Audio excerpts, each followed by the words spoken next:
오늘 우리에게 주시는 하나님의 말씀 이사야 56장 6절에서 8절까지 말씀입니다. 말씀을 받기 위한 우리의 고백을 드립니다. 우리의 형편과 마음을 가장 잘 아시는 하나님, 이 시간 주의 말씀을 받겠습니다. 말씀하여 주옵소서. 주님의 입에서 나오는 모든 교훈을 내 입술로 되풀이하겠습니다. 아멘. 이사야 56장 6절에서 8절까지 말씀을 제가 받들어 읽겠습니다. 또 여호와와 연합하여 그를 섬기며 여호와의 이름을 사랑하며 그의 종이 되며 안식일을 지켜 더럽히지 아니하며 나의 언약을 굳게 지키는 이방인마다 내가 곧 그들을 나의 성산으로 인도하여 기도하는 내 집에서 그들을 기쁘게 할 것이며 그들의 번제와 희생을 나의 제단에서 기꺼이 받게 되리니 이는 내 집은 만민이 기도하는 집이라 일컬음이 될 것임이라. 함께 읽습니다. 이스라엘의 쫓겨난 자를 모으시는 주 여호와가 말하노니 내가 이미 모은 백성 외에 또 모아 그에게 속하게 하리라 하셨느니. 아멘. 2024년 새해 첫 주일입니다. 연초부터 연말까지 성부, 성자, 성령 삼위 하나님께서 우리 성도들의 가정과 생업과 건강을 지키시고 인도하시기를 간절히 축복합니다. 오늘 본문의 말씀은 올해 우리 교회가 주제를 삼은 이사야 57장의 말씀입니다. 우리 교회가 주제를 올해 삼은 이유는 그 가운데 기도라는 것에 초점을 맞추고 이 본문을 잡았지만, 먼저 기도에 관한 말씀은 다음 주부터 될 것이고, 오늘은 내 집은 만민이 기도하는 집이라는 이 이사야의 예언이 성경적으로 신학적으로 이 시대에 우리가 어떻게 이 말씀을 받아들이고 붙잡아야 하는지를 먼저 생각해 보려고 합니다. 이사야가 이것을 하나님으로부터 받았을 때는 그로부터 100여 년이 지나면서 남유다가 바벨론에게 멸망을 할 한 100여 년 전으로 생각을 하면 될 것입니다. 그러니까 이사야는 하나님이 보여주시는 그 예언의 말씀을 받기 위해서 남유다의 멸망의 소식, 바벨론으로 끌려가는 자기의 후손들, 그리고 70년 후에 다시 회복되는 그 모든 것들에 대한 비전을 보면서 이 예언의 말씀을 선포하고 있다라는 겁니다. 그런데 내 집은 만민이 기도하는 집이라고 하는 이 중심 메시지는 이미 이사야가 이 말씀을 하기 250여 년 전에 솔로몬이 예루살렘 성전을 완공하고 하나님께 봉헌할 때 그의 기도 속에 성전에 대한 비전으로 하나님에게 간구하고 있다는 것입니다. 그리고 250여 년이 지나서 이사야는 하나님이 주신 예언으로 내 집은, 성전은, 아버지의 집은 만민이 기도하는 집이다라고 하는 그 예언을 선포하고요. 그리고 700년 정도가 흐른 이후에 우리 주 예수 그리스도께서 바로 그 집이라고 생각하는 예루살렘 성전에서 그 성전을 장사꾼의 소굴로 만든 유대인들에게 만든 채찍을 휘두르시면서 성전을 정화하시면서 이 이사야의 예언을 다시 불러 들이시는 겁니다. 내 집은 만민이 기도하는 집인데 너희들이 장사꾼의 소굴로 만들었다. 그리고 얼마 후에 오순절 성령 강림 사건 이후에 베드로가 다시 이 말씀이 메시아에 의해 이루어지고 있음을 보여주고 있습니다. 그러니까 이 이사야의 예언은 그냥 단순한 것이 아니라 천년의 역사를 통하여 꿰뚫어 보면 하나님이 이루실 나라를 보여주는 정말 놀라운 말씀이라고 할 수 있는 거죠. 구체적으로 본문을 살펴봅니다. 이게 주석이 좀 들어가기 때문에요, 연초부터 여러분들이 졸지 모른다라고 하는 염려와 걱정과 근심 속에서 제가 말씀을 전하는데, 연초부터 졸면 좋겠어요. 저도 안 좋고 여러분도 안 좋으니 알아서 깨어서 잘 들어주시면 좋을 것 같습니다. 구체적으로 살펴봅니다. 7절이죠. 같이 읽습니다.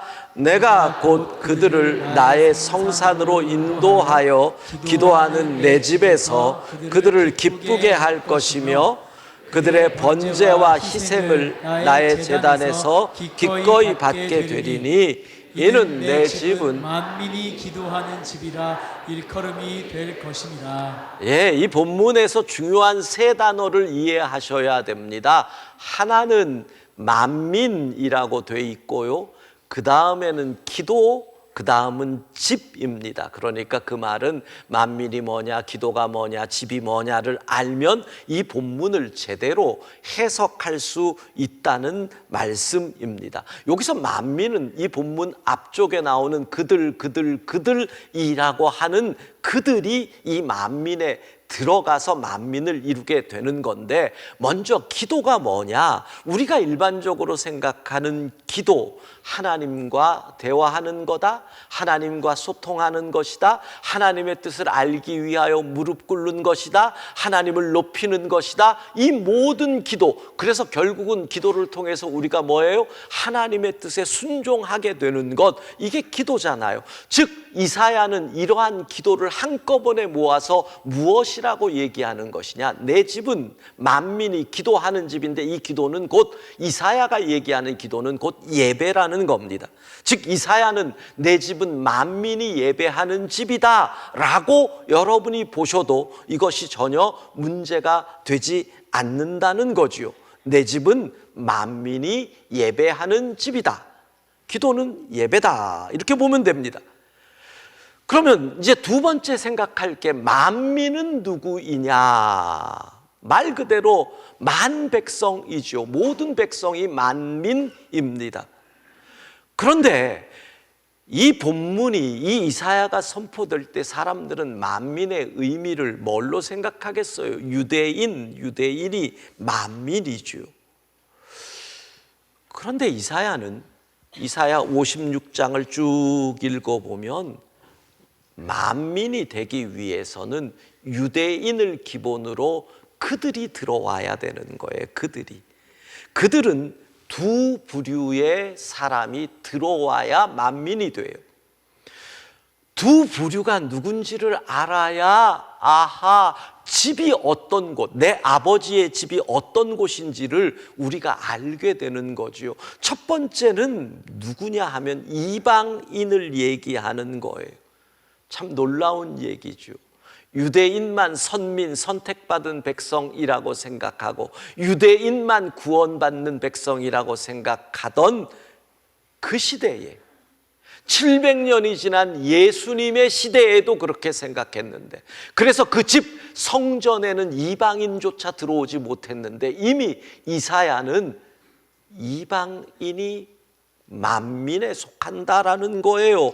이사야 56장 3절 상반부 읽습니다.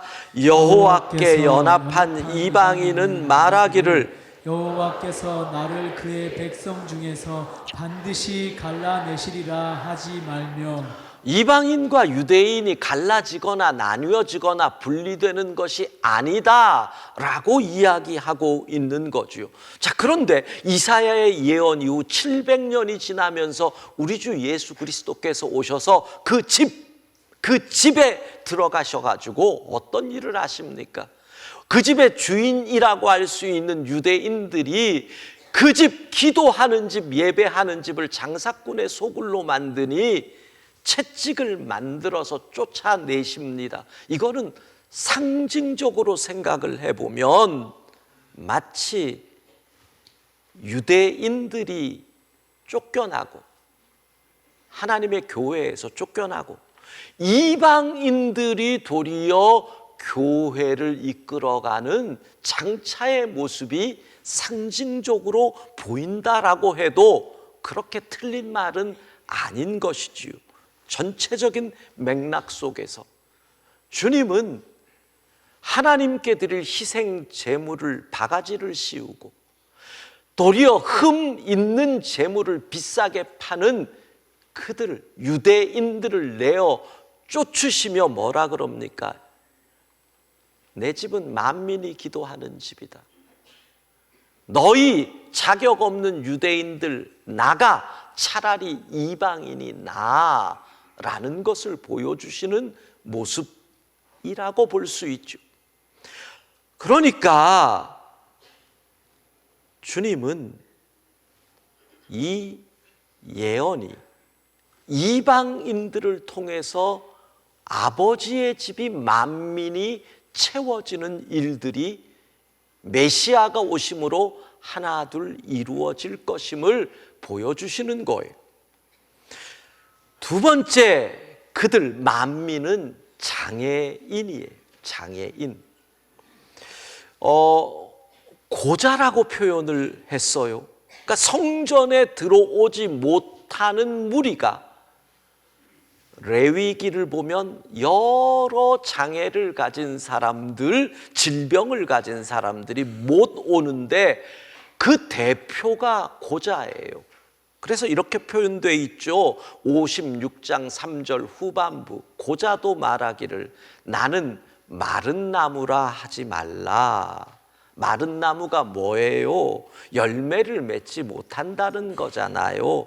자손을 얻지 못하는 몸을 설명해서 마른 나무다라는 거예요. 그런데 뭐라고 예언은 이야기해요? 아버지의 집은 흠 있는 사람 상관없다. 장애가 있는 사람 상관없다. 누구든 들어와서 예배하는 이곳이 만민이 기도하는 집이다 라고 말씀하시는 거예요. 여러분, 이게 하나님의 집, 아버지의 집이에요. 이방인도 상관없어요. 장애인도 상관없어요. 누구나 들어와서 하나님을 예배할 수 있는 곳, 내게 간구할 수 있다. 그런데 조건이 있어요. 그냥 막 들어오라는 게 아니에요. 이사야 56장 1절은 그 조건을 이렇게 얘기하지요. 너희가 정의를 지키며 의를 행하면 이방인도 장애인도 관계없다라는 거예요.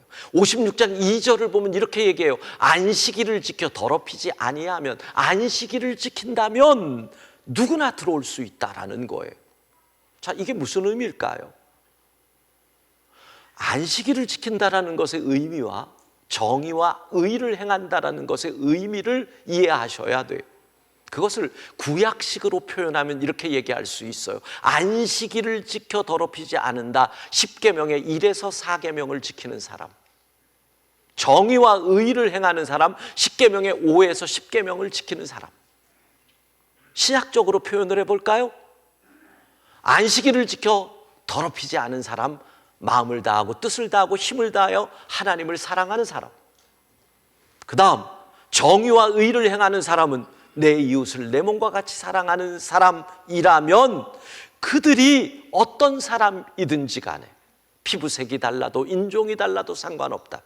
그들이 어떤 사람이든 간에 관계없다. 장애가 있든 병이 있든 관계없다. 누구나 내 집에 들어와 나를 예배할 수 있다라는 겁니다. 그러니까 온전한 예배자는 누구나 환영한다. 하나님을 마음을 다해 사랑하고 이웃을 사랑하는 온전한 예배자는 누구나 내 집에 환영한다. 즉, 내 집은 만민이 기도하는 집이다라는 이 주제의 첫 번째 의미는 바로 이렇게 살자는 겁니다. 2024년 나는 온전한 예배자가 되겠습니다. 여러분, 올해 우리의 첫 번째 목표가 그거예요. 온전한 예배자가 되겠습니다. 제가 2024년 그러면 여러분은 나는 온전한 예배자가 되겠습니다, 이렇게 화답하시는 겁니다. 2024년 나는 온전한 예배자가 되겠습니다. 이것이 올해의 첫 번째 다짐입니다. 자, 그 다음 우리가 생각할 게 뭡니까? 집은 무엇이냐라는 거죠. 그것을 알려면 처음 하나님이 거하실 집이라고 만들어졌던 솔로몬의 성전의 비전을 봐야죠. 솔로몬은 열왕기상 8장에서 성전을 봉헌하면서 자기의 꿈을 가지고 기도를 해요. 그런데 열왕기상 8장 41절로 가면 이방인들에 대한 꿈을 얘기하는데 43절 같이 읽도록 합니다. 주는 계신 곳 하늘에서 들으시고 이방인이 주께 부르짖는 대로 이루사 땅의 만민이 주의 이름을 알고 주의 백성 이스라엘처럼 경외하게 하시오며 또 내가 건축한 이 성전을 주의 이름으로 일컫는 줄을 알게 하옵소서. 여러분, 솔로몬이 이미 성전을 봉헌할 때 그의 꿈은 무엇이냐? 이 성전이 천하 만민이, 이방인을 포함한 천하 만민이 주님 하나님을 예배하는 도구가 되기를 원한 그 비전을 가지고 있었던 거예요. 그런데 그의 후손들이 이 성전을 유대인들만의 놀이터로 만들어버린 거죠. 이미 솔로몬은 이전이 천하 만민이 하나님을 예배하는 곳이 되기를 원하며 이 집을 건축을 했던 거죠. 이것이 어떻게 이루어집니까? 이것이 예수 그리스도 메시아가 오심으로 이루어지는 거예요. 그걸 누가 깨닫습니까? 유대인 중에 유대인이라 할 수 있는 베드로가 깨닫습니다. 언제? 이방인 로마 사람 백부장 고넬료의 집으로 하나님이 보내시니 이방인의 집에 가서 그걸 깨닫는 거예요. 그리고 이렇게 얘기하죠. 사도행전 10장 34절 35절 같이 읽습니다. 베드로가 입을 열어 말하되 내가 참으로 하나님은 사람의 외모를 보지 아니하시고 각 나라 중 하나님을 경외하며 의를 행하는 사람은 다 받으시는 줄 깨달았도다. 자, 화면을 보세요. 자막을 보세요. 베드로의 이 고백이 여러분이 여기서 지금 제 해석을 들으셨으면 보여야 돼요. 하나님은 사람의 외모를 보지 아니하신다. 이게 뭐예요? 이방인이든 장애인이든 인종이든 어떤 외적인 거 관계없다라는 거잖아요. 하나님은 그런 거 안 보시는 분이다. 그 다음에 뭐예요? 각 나라 중 하나님을 경외하며 의를 행한다. 경외는 뭐예요? 안식일을 지켜 더럽히지 아니한다. 그거잖아요. 마음을 다하고 뜻을 다하고 힘을 다해 하나님을 사랑한다는 거잖아요. 경외는 뭐예요? 1에서 4, 10계명 가운데를 지키는 거잖아요. 의를 행하는 건 뭐예요? 내 이웃을 내 몸과 같이 사랑하는 거죠. 5에서 10계명을 지키는 거죠. 그렇잖아요. 정의와 의를 행한다. 그러니까 솔로몬의 기도와 이사야의 예언과 성령 강림 후에 베드로의 설교가 딱 이어지는 것. 그게 하나님의 집이 되는 거죠.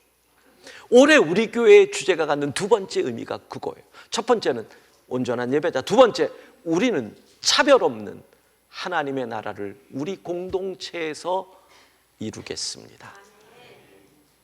할렐루야. 아멘. 차별 없는 하나님의 나라. 사실 부끄럽지만 교회의 역사 속에서 우리가 얼마나 많은 무지와 차별과 편견으로 폭력을 일삼아 왔는지 모릅니다. 독일에서 일어난 나치 유대인들의 학살 홀로코스트, 그 뒤에 독일의 교회가 있었음을 우리는 부인할 수 없습니다. 훗날 독일 교회에서 참회문을 내죠. 지금 미국에서 일어나고 있는 그 뿌리 깊은 피부색에 의한 차별도 보면 따져가 보면 어디로 들어가요?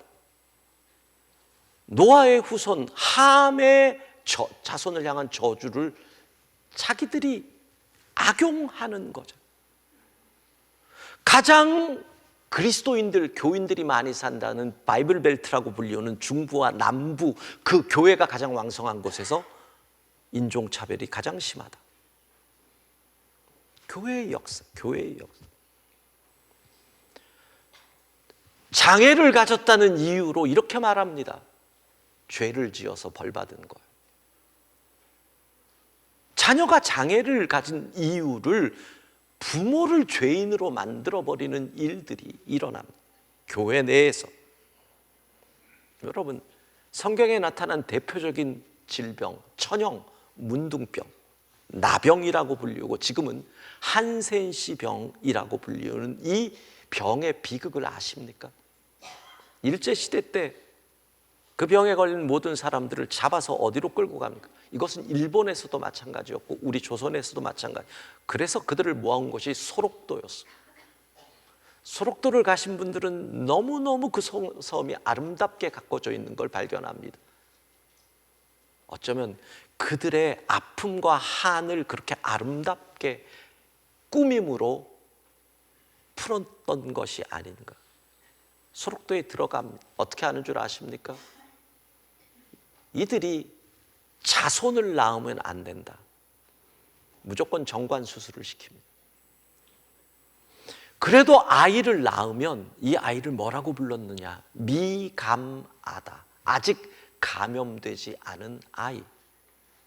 무지의 소산입니다. 여러분, 이 한센시병은 사람의 95%는 걸리지 않습니다. 그 병이.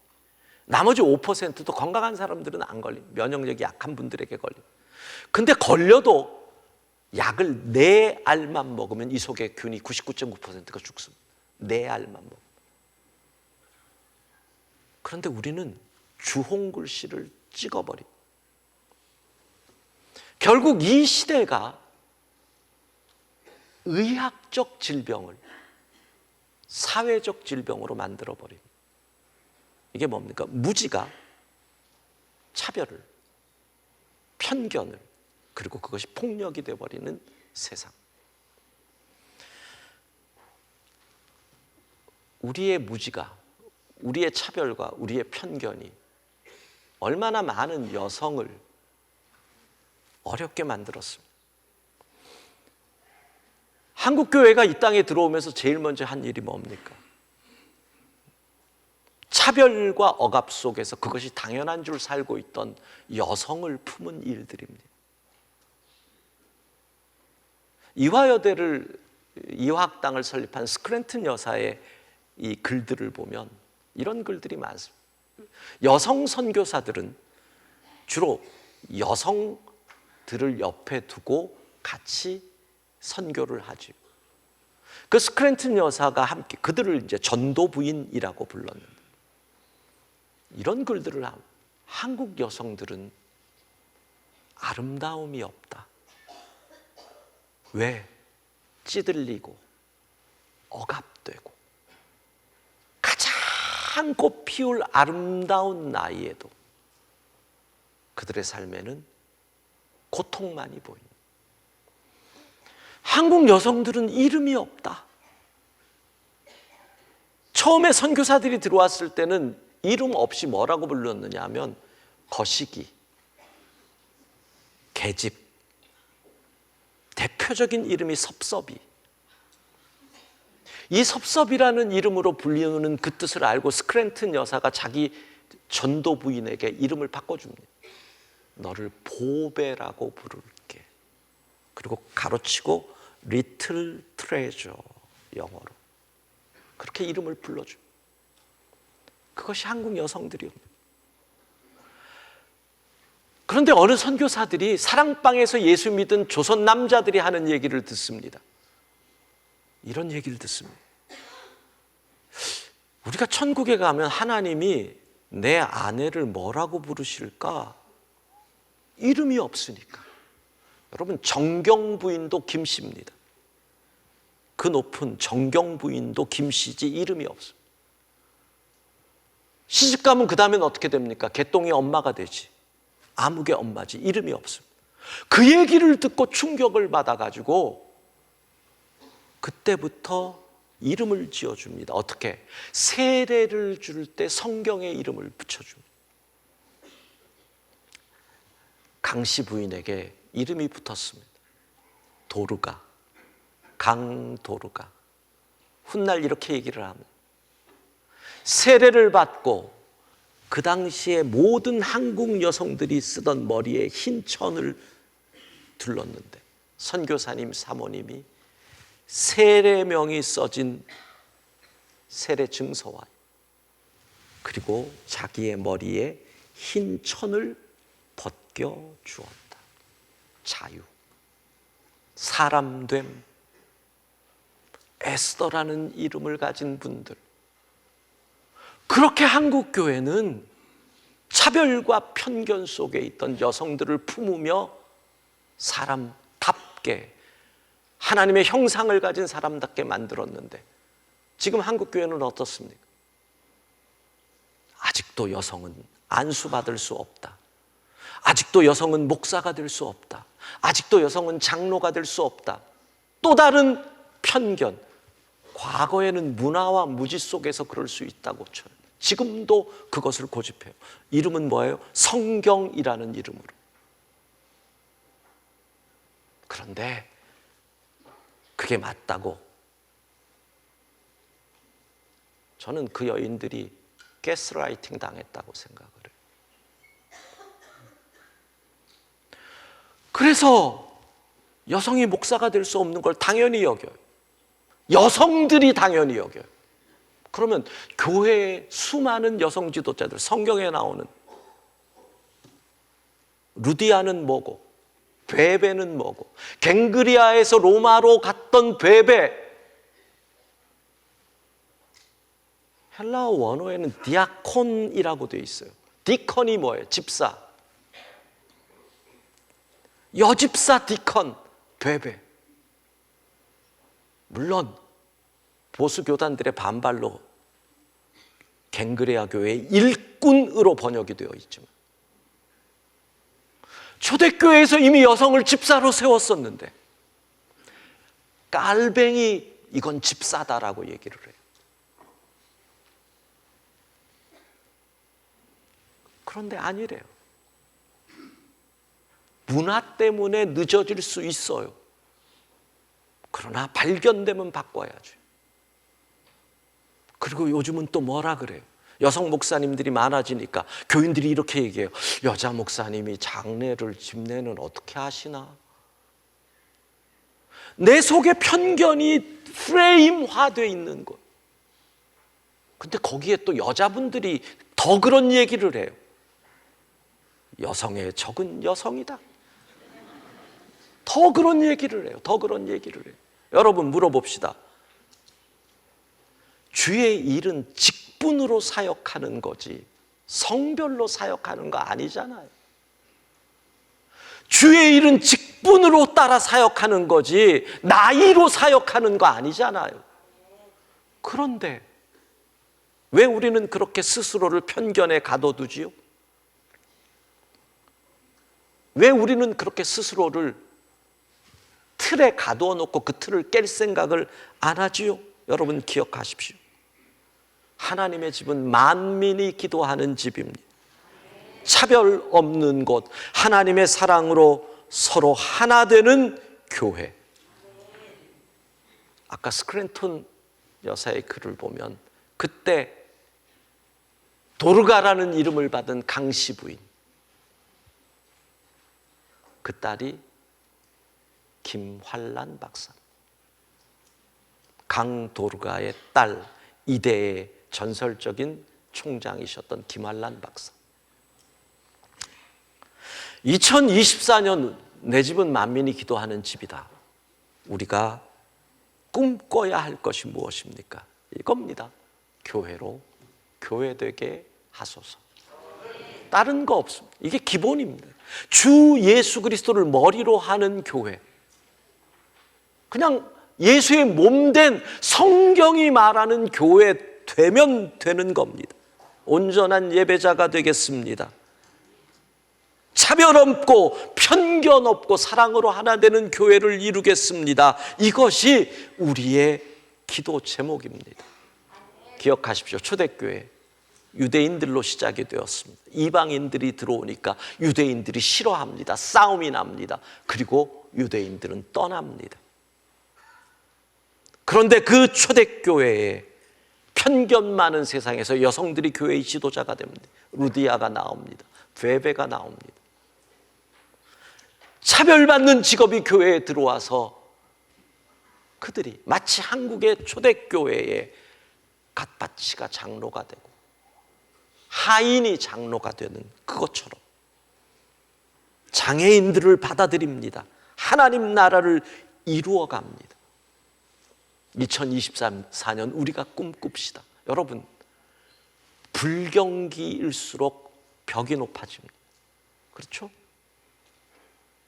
불경기일수록, 불황일수록. 그러니까 미국에서 멕시코 사이에 장벽을 놓는 거 아닙니까?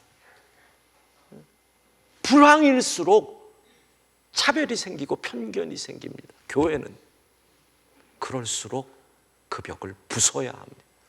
그것이 교회 아니겠습니까? 세상이 어떻게 되더라도 교회는 그렇게 돼야 되지 않습니까?